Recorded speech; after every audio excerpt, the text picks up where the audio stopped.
요한계시록 15장 1절로 8절까지 말씀 한 절씩 저랑 교독하겠습니다. 또 하늘에 크고 이상한 다른 이적을 보매 일곱 천사가 일곱 재앙을 가졌으니 곧 마지막 재앙이라. 하나님의 진노가 이곳으로 마치리로다. 또 내가 보니 불이 섞인 유리바다 같은 것이 있고 짐승과 그의 우상과 그 이름이 수를 이기고 벗어난 자들이 유리바닷가에 서서 하나님의 검은 고를 가지고 하나님의 종 모세의 노래 어린 양의 노래를 불러 이르되 주 하나님 곧 전능하신 이시여 하시는 일이 크고 놀라우시도다. 만국의 왕이시여 주의 길이 의롭고 참되시도다. 주여 누가 주의 이름을 두려워하지 아니하며 영화롭게 하지 아니하오리까. 오직 주만 거룩하시니이다. 주의 의로우신 일이 나타났음에 만국이 와서 주께 경배하리이다 하더라. 또 이 일 후에 내가 보니 하늘의 증거 장막의 성전이 열리며 일곱 재앙을 가진 일곱 천사가 성전으로부터 나와 맑고 빛난 세마포 옷을 입고 가슴에 금띠를 띠고 내 생물 중에 하나가 영원토록 살아계신 하나님의 진노를 가득히 담은 금대접 일곱을 그 일곱 천사들에게 주니 하나님의 영광과 능력으로 말미암아 성전의 연기가 가득 차매 일곱 천사의 일곱 재앙이 마치기까지는 성전에 능히 들어갈 자가 없더라. 아멘. 이 말씀은 살아계신 하나님의 말씀입니다. 아멘. 오늘 요한계시록 48번째 시간으로 마지막 재앙이라는 제목으로 말씀을 묵상하겠습니다. 자, 모니터를 좀만 더 올려주시면 좋겠습니다. 자, 요한계시록 15장을 보시면 또 장면이 달라지고 있습니다. 마지막 일곱 번째 대접에 대한 비유니까 여러분 재앙이 세 개가 나오잖아요. 일곱인 재앙, 또 일곱 나팔 재앙, 일곱 대접 재앙이 나오게 되는데 장면이 바뀌어서 일곱 대접에 대한 관한 재앙이 등장하니까 이것은 마지막 재앙이 선포되고 있다라고 생각하시면 쉽습니다. 요한계시록을 이해할 때 우리가 유념해야 할 것이 한 가지가 있는데 요한계시록은 어떤 사건이 끝난 다음에 다음 사건이 자연스럽게 이어지는 것처럼 기록이 된 것이 아니라 어떤 특정한 큰 주제가 있으면 이 주제를 여러 각도로 보고 있다는 얘기입니다. 그러면서 강조하고 있죠. 이런 방법으로 기술하다 보니까 순서가 당연히 생길 수밖에 없지만 더 자세히 들여다보면 일곱인이나 일곱 나팔이나 일곱 대접이나 겹쳐지는 부분이 있다고 하는 거예요. 그러니까 순서적이긴 하지만 꼭 순서적인 것은 아니다라는 것을 알 수가 있고 중요한 것은 사건 중심의 이야기라고 하는 거예요. 자, 오늘도 하나의 주제를 이야기하는데 이런 방법으로 요한계시록을 살펴보시면 훨씬 이해가 빠를 줄 압니다. 자, 일곱 재앙은 하나님의 진노라고 하는데 우리 1절 말씀을 같이 합독하겠습니다. 시작. 또 하늘에 크고 이상한 다른 이적을 보매 일곱 천사가 일곱 재앙을 가졌으니 곧 마지막 재앙이라. 하나님의 진노가 이것으로 마치리로다. 여러분 요한계시록 볼 때 제가 그때 하나를 강조했던 것이 있었어요. 내가 보매, 내가 들으니. 요한계시록은 요한이 보고 들은 이야기를 기록한 책이라는 사실을 여러분 기억하셔야 됩니다. 요한이 보고 느낀 점을 쓴 게 아니에요. 듣고 느낀 점을 쓴 것이 아니라 본 대로, 들린 대로 요한계시록을 쓰고 있습니다. 자, 지금 보니까 또 하늘에 크고 이상한 다른 이적을 뭐 했다? 보았다 그랬습니다.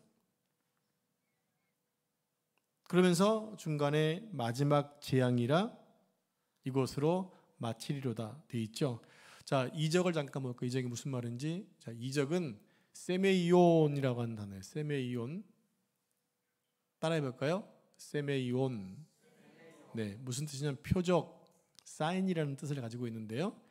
하나님은 어떤 역사의 중요한 내용을 계시하려고 할 때 이 표적이라는 방법을 세메이라는 단어를 쓰고 있다는 것입니다. 그리고 아까 읽었던 마지막 재앙이라는 말이 있었죠. 마지막 재앙. 오늘 본문에서 마지막이라고 하는 것은요, 시간이 흘러가다가 자연스럽게 맞이하게 되는 시간이라고 하기보다는 그냥 시기, 어떤 때라고 생각하시면 좋을 것 같아요. 여러분 시간이라는 단어는 뭡니까? 시간은 몇 시 맞춰져 있는 거지만 시기는 그 시간을 포함하고 있지 않습니까? 지금은 어려운 시기야. 지금은 어려운 시간이야. 느낌이 확 다르고 의미도 다르잖아요. 여기서는 시기라는 것입니다. 자, 종말은 그때 뭐라고 말씀드렸냐면 종말의 시작은 언제부터 언젠가인가? 종말은 마지막 때인데요. 예수님이 초림 때부터 다시 재림하실 때까지의 기간을 종말이라고 얘기합니다. 잘 이해하셨죠? 종말은 뭐다? 예수님의 초림 때부터 재림 때까지. 우리는 지금 어느 때를 살고 있는 거예요? 종말의 때를 지금 현재 살고 있는 거예요. 왜냐하면 예수님 오셨죠? 승천하셨죠? 다시 오실 길을 준비하니까 우리가 지금 이 종말의 때를 살고 있다는 것입니다. 우리가 이런 단어들을 세밀히 구분하지 않고 성경을 읽으면 그 말씀이 현재 우리가 경험하고 있는 문제를 말하는 건지 아니면 역사의 끝에 벌어질 일인지 이해가 안 간다는 얘기입니다. 여러분, 중요한 것은 지금 우리가 종말의 때를 살고 있기 때문에 이 말씀은 현재 우리 삶 가운데 이루어지고 있다고 하는 거예요. 여러분, 우리가 얼마 전에 4마리의 짐승을 보고 머리에 뿔이 10개가 있고 봤던 내용들 있잖아요. 그것은 이미 과거에 다 이루어진 일들이었어요. 다니엘서를 살펴보면서 말씀 나눴던 거잖아요. 다 이미 이루어진 일들, 얼마 전에 있었던 일이라는 얘기입니다. 지금 우리 삶 가운데 이루어지고 있는 일도 있고 앞으로 이루어질 일도 있는 거죠. 우리가 지금 한복판에 지금 들어와 있는 거예요. 여러분, 마지막 때와 마지막 시간은 완전히 다릅니다. 그러므로 이제부터 설명드릴 역사의 특정한 계시의 내용이 무슨 내용이냐면 인류의 마지막 끝에 일어날 사건을 얘기하는 것이 아니라 지금 우리의 일상 속에서 벌어지고 있는 일들을 말한다는 것을 기억하셔야 합니다. 그러므로 요한계시록은 먼 훗날에 이루어질 이야기가 아니라 지금 우리 삶 가운데, 역사 가운데 이루어지고 있는 일들이라는 거예요. 그러므로 이런 계시록 말씀을 통해서 이루어지고 있는 것들을 보여주는 것들이 있고 또 보여줄 것들이 있다는 것을, 그런 그림들을 잘 보셔야 한다는 거죠. 요한계시록은 종말의 시대와 마지막 때를 살고 있는 우리 모든 성도들에게 꼭 필요한 성경이면서도 그 어떤 책보다 가장 현실적인 책이라는 것입니다.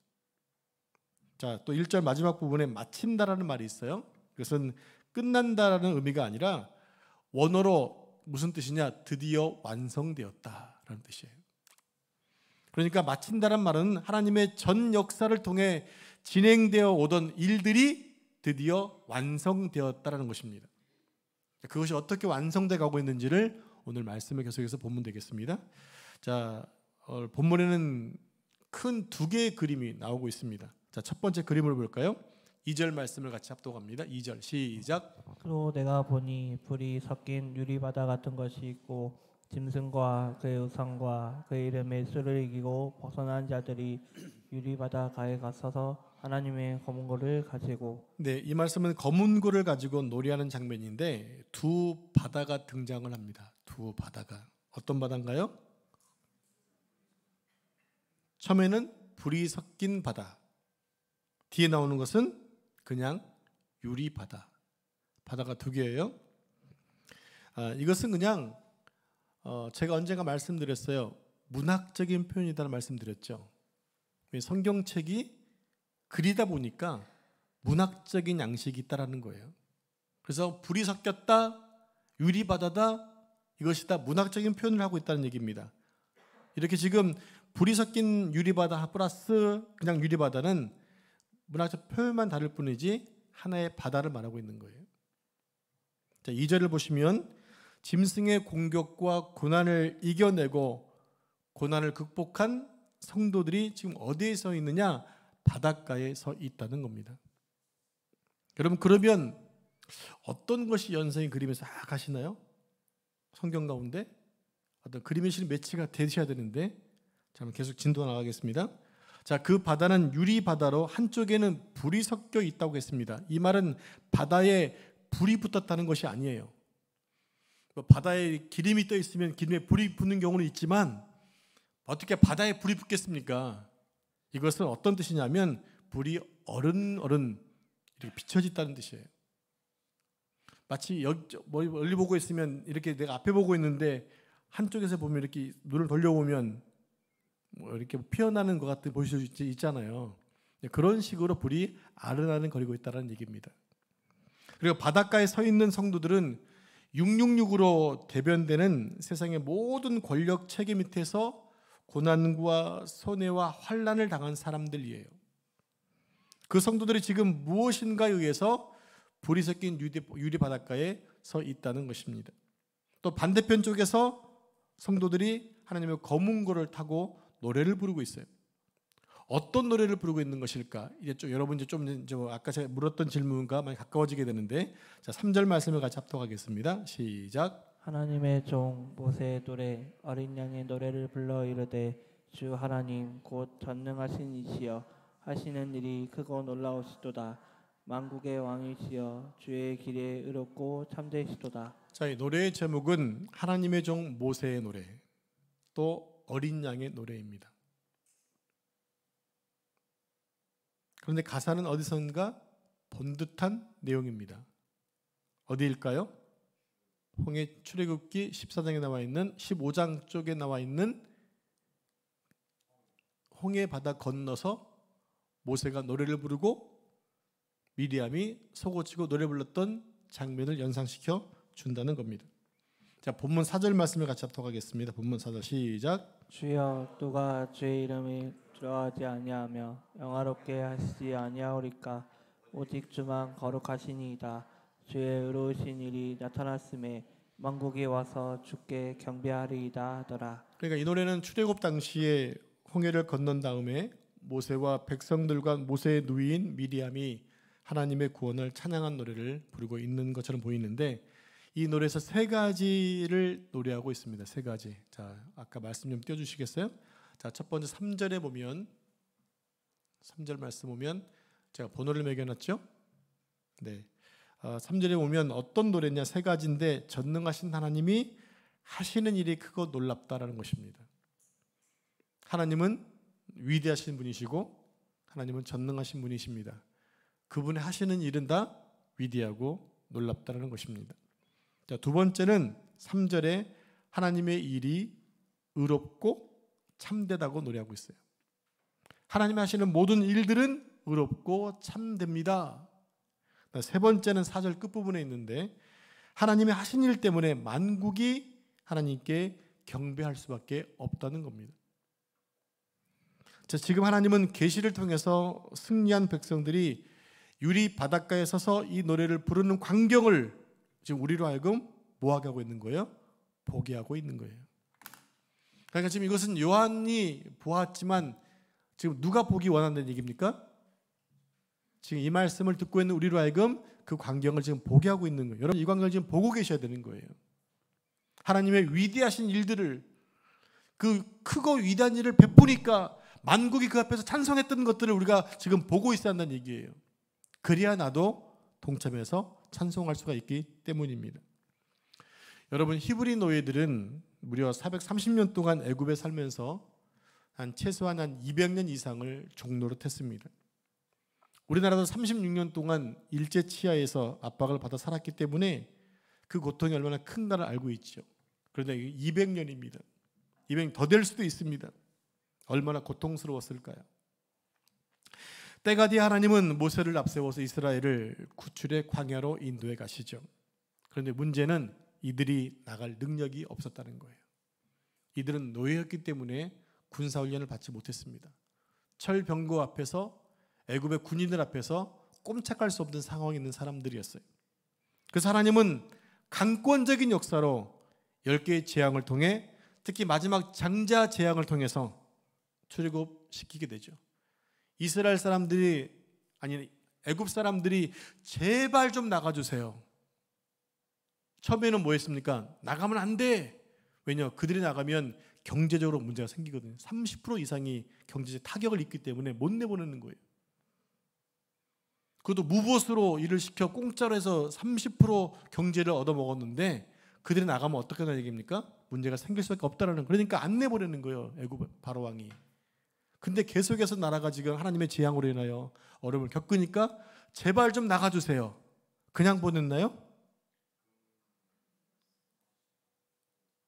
네, 그들이 요구하는 대로 다 줬어요. 요구하는 대로. 그러니까 금은보화가 있었고요. 또 성막을 지을 때 보면 아주 이상한 고급진 것 많이 있죠. 그게 다 언제 갖고 왔느냐? 출애굽할 때 들고 나왔던 거예요.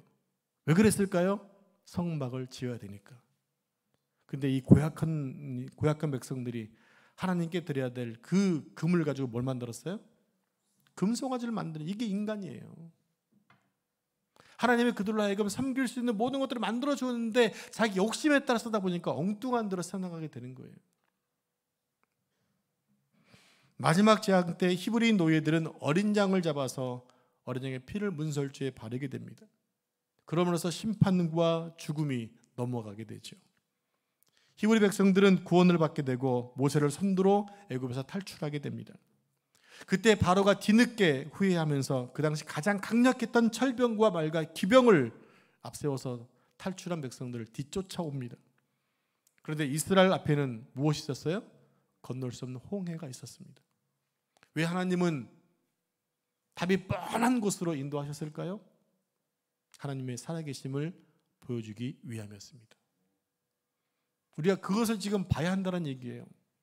마치 우리의 인생 가운데 무엇인가 딱 가로막혀 있는 것 같고 아무것도 할 수 없는 것 같은 상황에 처해져 있을 수 있어요. 하나님이 몰아가신 것 같아요. 그럼 답은 있는 거예요. 여러분들이 그 길을 향해 가지 않았다고 한다면, 하나님이 인도하셨다면 분명히 답은 있는 거예요. 하나님이 갈라버릴 거니까. 그런데 그 아무도, 모세 또한 수많은 사람 백성 또한 하나님이 물을 가릴 것 전혀 생각지 못해서, 왜? 한 번도 그런 일이 일어난 적이 없었거든요. 그게 하나님의 위대하심이에요. 하나님 우리가 딱 보면 아는 것 그렇게 응답하시지 않아요. 기가 막힌 방법으로 인도하시죠. 상상치 못했던. 그러니까 여러분들 답이 없다고 여러분 주저앉을 필요가 없어요. 하나님은 그 답을 뛰어넘으시는 분들이기 때문에 지금 그것을 보라고 하시는 거예요. 그것을 봐라. 백성들이 죽겠다고 아우성 칠 때 모세가 하나님의 계시에 의해 이렇게 말씀하시죠. 너희는 두려워하지 말고 가만히 서서 여호와께서 오늘 너희를 위하여 행하시는 구원을 보라. 소름이 돋지 않습니까? 하나님이 과연 나를 위해 어떠한 일을 행하실까? 그런 기대감을 가지면 여러분들 소망이 있지 않나요? 그리고 모세가 지팡이를 들어 홍해를, 바다를 가니까 이게 어떤 일이 생깁니까? 동풍이 붑니다. 밤새고 붑니다. 벽이 됩니다. 바다가 벽이 돼요. 그리고 가운데는 뭐가 됩니까? 밤새 바라보고 보니까 거기 뻘이 있었을 거 아니에요. 신기하게 밤새고 동풍이 부니까 그 뻘이 뭐가 됐다? 마른 길이 됐다는 얘기입니다. 혹시 여러분들 서해안 쪽으로 조개 캐러 가본 적 있으세요? 맛살 캐보신 적 있으신가요? 아까 한 장로님이 갔다 오셨다고 너무 즐겁다고 하시던데. 네, 그런 뻘 우리가 알잖아요. 어떤 바다 가면 이런 상황을 알잖아요. 근데 거기는 마른 땅이었어요. 하나님이 걷게 하신 거예요. 여러분, 하나님은 구체적이고 최고의 것으로만 준비해 주신 하나님이세요. 절체절명의 위기였던 히브리 노예들 앞에 마른 바닷길을 예비하셔서 모든 백성이 건너게 하십니다. 자, 모든 사람이 다 건넌 후 뒤따라온 애굽 병사들은 바닷속에 있을 때 그 물이 합쳐지게 되죠. 그리고 여러분들 흐르기 시작합니다. 모든 애국 군사들은 모두 익사했고 이 바다를 건넌 이스라엘 백성들은 바다 건너편에서 이 모든 광경을 지금 보고 있는 거예요. 그리고 이 그림이 요한계시록의 기록과 거의 흡사하다는 것입니다. 우리는 사실 유리 바닷가에 서서 그 장면을 보고 있지만 그 구원의 사실을 늘 잊고 살 때가 많이 있어요. 너희는 가만히 서서 내가 너희를 위해 베푸시는 기적을 보라고 말씀하셨는데도 불구하고 출애굽기 14장이 넘어가면 또 민수기의 삶을 또 살지 않나요? 은혜를 경험하고 역사를 경험했지만 여전히 불신하고 원망하고 있는 나의 모습은 아닌가라는 거예요. 여러분, 민수기만 보지 마시고 출애굽기 15장 보시라는 얘기입니다. 그러면서 여러분들 현실 속에서 그분을 원망하고 비방하는 것이 아니라 하나님께 감사하면서 민수에게 또 다른 기적을 낼 수 있도록 여러분 바라보는 게 우리 믿음이 되어야 한다는 거예요. 여러분, 세상 사람들이 서 있는 근거, 또 우리가 서 있는 근거는 아예 다르다는 사실을 기억하셔야 됩니다. 우리는 세상 사람들과 서로 싸울 필요가 없는 사람들이에요. 싸울 이유도 없어요. 세상 사람들은 더 많이 차지하기 위해서 서로 찌르고 핥히고 난리잖아요. 뭐 세상은 똑같겠죠. 대통령을 뽑든 국회의원을 선출하든 보면은 좀 덜 더러운 놈이 뽑히잖아요. 좀 덜 더러운 사람이 뽑히잖아요. 이게 나랍니까? 아니, 서로 존중해서 서로 좋은 정책을 내놓고 뽑아달라고 해야지. 저 사람은 뭐다 해가지고 그냥 흑역사만 뽑고 있으면 나중에 좀 죄를 좀 덜 진 사람, 그 사람이 대통령이 되어지고 그게 되지면 얼마나 그게 창피한 얘기예요. 우리는 그런 사람들과 지금 차원이 다른 사람들이라는 얘기입니다. 나이가 과거에 그랬지만 이제는 구원받은 자이기 때문에 그들과 함께 같이 갈 동행해서는 안 되는 사람들이죠. 이미 우리는 구원받은 사람들이기 때문에 그런 마인드로 살아야 되잖아요. 하나님 자녀로 살아야 되지 않아요. 여전히 우리가 그것을 잊어먹고 여전히 돈을 버는 일에, 명예를 추구하는 일에, 권력을 얻는 일에 힘을 쓰고 있다면 다시 한번 돌아보셔야 한다는 얘기입니다. 우리는 인생을 사는, 세상 사람들이 인생을 사는 근거와 원칙이 다른 사람들이에요. 그런데 여전히 세상 쪽을 기웃거리며 엉켜서 싸우고 있다면, 그래서 하나님 우리에게 어떤 분이 되시는지를 망각하고 사는 거죠. 전능하신 하나님이 우리 아버지가 되시는데 우리는 정작 아멘만 했지 그 아버지를 아버지로 섬기지 못하고 있는 부분이 너무 많다고 하는 거예요. 예수님이 승천하시면서 말씀하시잖아요. 성령이 오실 것이다. 너희를 고아처럼 내버려두지 않을 것이다 라고 말씀하셨어요. 여러분 우리는 고아가 아니에요. 부모님이 돌아가셨다고 고아가 되는 게 아니라 우리에게 영원 하나님이 계시잖아요.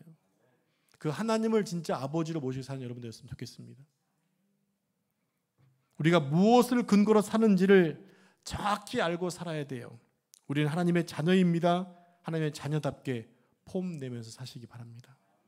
자, 두 번째 그림입니다. 5절 말씀을 같이 합독하겠습니다. 5절 시작. 또 이후에 내가 보니 하늘의 증거 장막의 성전이 열리며, 여기에 지금 증거 장막이 나옵니다.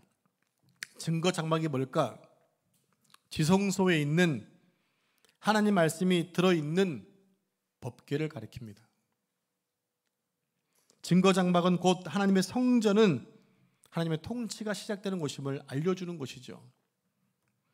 이런 성전이 지금 뭐 한다고 했습니까? 열린다고 말하고 있어요. 열린다.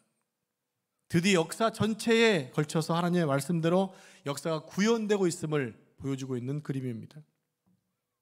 여러분, 역사는 하나님의 말씀대로 또 그리스도의 약속대로 반드시 구체화되고 실현될 것입니다. 지금 그날을 향해 점점 가고 있습니다. 앞으로 세상이 어떻게 될지 모르겠지만 저는 이스라엘 역사가 회복되는 것을 보고 저는 확실하게 근거를 갖고 있어요. 온 세계 사람들이 이스라엘 멸망되면서 끝났다고 얘기했잖아요. 하나님은 정확히 1900년 이후에 다시 이스라엘을 그곳으로 보내세요. 너무나 놀랍습니다. 세계 역대 이런 역사는 없어요. 오직 하나님이 선택한 이스라엘에만 있는 나라의 일들이에요. 1948년 5월 달에 정확한 장소에 다시 보이잖아요. 하신 말씀이 뭡니까? 내가 예루살렘을 버리지 않겠다. 내가 내 이름을 영원히 여겨 두겠다. 그것이 성취되었습니다. 그리고 점점 이 세상이 마지막 때를 향해 달려가고 있잖아요. 여러분, 기도하시면서 이스라엘을 잘 좀 지켜보시기 바랍니다. 어떻게 이스라엘이 가고 있는가. 근데 많은 분들 이렇게 얘기해요. 이스라엘은 이미 끝나지 않았습니까? 아니, 안 끝났어요. 여전히 이스라엘 하나님의 나라예요. 그래서 이방인 교회들이 이스라엘 교회를 도와야 되는 거예요. 기도하셔야 되는 거예요. 이게 하나 될 때, 이게 갈라디아 얘기 아닙니까? 에베소의 얘기잖아요. 점점 구체화되어 가고 있다는 얘기입니다. 그래서 트럼프라는 그 대통령이 있을 때 이스라엘의 수도는 예루살렘이다라고 선포한 거 아닙니까? 난리가 났잖아요, 그것 때문에. 그런데 역사는 그렇게 가고 있다는 얘기입니다. 아닌 것 같지만 가고 있다는 얘기입니다. 아니 내가 몰라도 가고 있습니다. 그러니까 깨어서 보는 것이 영안이 열려 있는 거예요. 그것을 우리가 말씀으로 좀 볼 수 있었는 얘기입니다. 하나님은 말씀을 떠나서 하지 않거든요. 이 말씀에 다 심어놓은 것들이 지금 보여지고 있는 거예요.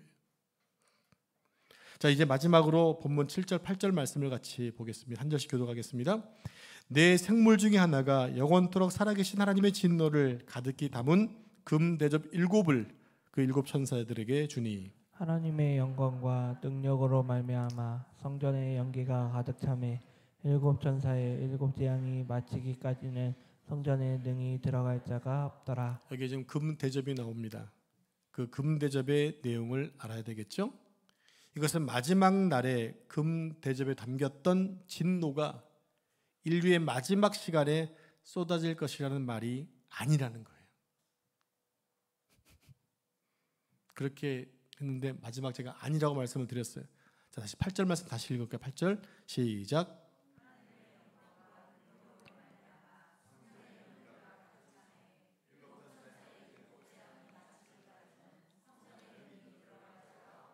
네, 여기서 말하는 큰 성 바벨론은 지금 어디를 상징하고 있죠? 로마입니다. 로마란 말에 딱 나와야 되는 거예요. 왜냐? 지금 성경 시는 어느 시대니까 1세기 로마 시대니까 당연히 로마가 나오는 게 딱 맞는 거예요. 그게 요한계시록 잘 들었다는 증거이기도 해요. 큰 바벨론 성, 물론 실은 역사적으로 AD 500년경에 실존했던 나라잖아요. 바벨론이. AD가 아니라 BC 700년, 500년경에 있었던 나라잖아요. 그것이 멸망되잖아요. 그런 다음에 계속 큰 바벨론을 얘기하는데 이것은 세상의 나라와 문화의 힘을 얘기하고 있거든요. 근데 그 성이 무너진다. 그 당시에 로마 시대 때 큰 바벨론은 누구냐? 바로 로마 시대를 상징하고 있다는 얘기죠. 여기서 포도주는 당연히 잔에 담겨 있습니다. 그죠? 근데 재밌는 게 뭔지 아세요?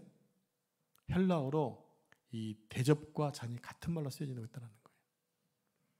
그래서 지금 대접이라고 나와 있는데 이것이 바로 포도주를 담고 있는 잔이라고 표현해도 아무런 문제가 안 된다는 얘기입니다. 그러니까 이 진노의 포도주를 큰 성 바벨론이었던 로마 제국이 세상으로 하여금 마시게 한다라는 겁니다.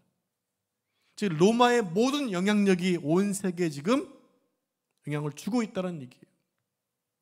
그러니까 로마 시대 때 있었던 많은 일들이 지금껏 여전히 유전되고 있는 게 있잖아요. 대표적으로 좀 달력이잖아요. 달력. 로마식 달력이라는 게 있지 않습니까? 그 힘이 너무너무 강력하니까 그것이 어느 순간에 우리에게 지금 오고 있는 거예요. 쓰여지고 있는 거예요. 그게 큰 나라들의 어떤 영향력이기도 하죠. 그래서 로마 제국이 세상으로 하여금 그 진노의 잔을 마시게 하는데 왜 마시게 하느냐? 같이 마시고 같이 취하고 같이 망하자라는 거예요. 이게 문제인 거죠. 왜? 큰 성 바벨론은 망할 것이기 때문에. 그럼 여기서 말하는 진노가 무엇일까요? 진노. 자, 한 가지 예를 들어 보면 효도를 하지 않는다고 벌을 내리는 나라는 없습니다. 만약에 대한민국이 효도하지 않는다고 벌을 내리면 여러분은 상관없겠지만 벌 받을 사람이 있을까요? 없을까요? 많겠죠. 많겠죠. 근데 그런 나라는 없다는 얘기입니다. 그런데 부모에게 효도하지 않으면 그 사람의 심령이 이미 벌을 받고 있다는 거예요. 다시 말씀드리면 효도하지 않는 심령은 이미 진노를 받은 것이라는 겁니다. 이 바벨론 제국으로 비유된 로마 제국이 온 나라의 우상 숭배와 힘의 철학을 강조했어요. 이것을 조금 확대 해석해 보면 지금 이 마지막 때에 있는 세상에 나타나는 말세의 징조가 뭐냐라는 거예요. 그게 뭡니까? 마지막 때에는 부모를 거역하고 자기를 사랑하고 돈을 사랑하고 남을 참수한다고 말하고 있어요. 이미 그 자체가 죄라는 거죠. 그렇게 하면 벌을 따로 받는 게 아니라 이미 벌을 받고 있다는 얘기입니다. 여러분, 그래서 우리 믿는 사람들은 이미 구원받았지만 아직도 구원의 단계에 남아있다. 아직과 임이라는 사이에 있다고 말씀드리고 있잖아요. 그 안 믿는 사람들은요. 그들은 이미 이 땅에서 벌을 받고 있는 거예요. 하나님을 모르고 살고 있기 때문에. 그것을 안 보여지니까 마치 무엇인가 정확하게 찍어놓지 않으니까 아닌 것처럼 볼 수 있지만 이미 그들은 하나님의 신분으로부터 유기된 거예요. 우리는 선택됐지만 그들은 유기된 상태에 있는 거예요. 그게 이미 벌을 받고 있다는 얘기입니다. 이제 말씀을 마무리하겠습니다. 여러분, 마지막 때 일곱 대접에서 쏟아지는 이 진노는 유리바닷가가 아닌 반대쪽에 서서 그쪽의 삶의 원리로 살아가는 사람들이 이미 진노를 받았다는 이야기입니다. 이미 예수님을 모르고 멸망을 향해 나가고 있는 사람들을 얘기해 주고 있는 거예요. 여러분, 세상 사람들이 무엇에 취해 살아가는지 한번 생각해 보십시오. 돈과 명예와 권력과 쾌락에 취해 삽니다. 어떻게 하면 더 많은 것들을 누릴까, 더 가질까 해서 만족하지 못하고 더 힘없는 사람들 계속해서 뺏어가고 있는 게 세상의 일 아닙니까?